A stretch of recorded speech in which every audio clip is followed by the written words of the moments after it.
Së pari duhet të presim certifikimin e rezultateve nga Komisioni Qendror Zgjedhor dhe më pastaj menjëherë duhet ta konstituojmë Kuvendin e Legjislaturës 10 dhe ta formojmë qeverinë e re.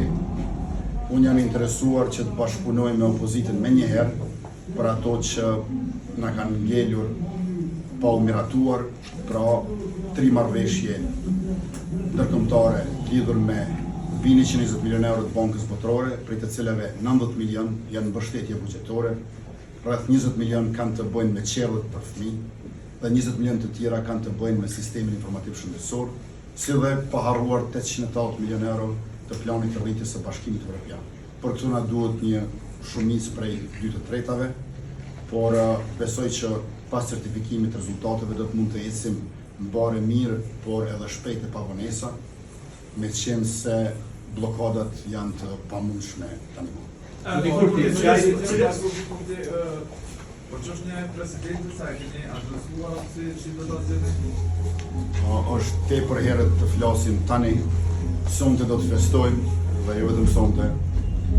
gëzuar vitin e ri 2026 gjithëve. Ku do të festojmë? Por natyrisht që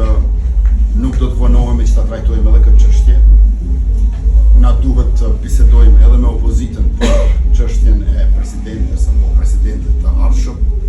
por siç e kam thënë edhe mbrëm në një emision në Radio Televizionin e Kosovës,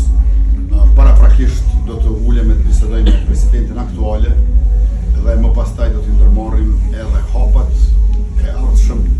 në mënyrë që të ecim përpara bashkë,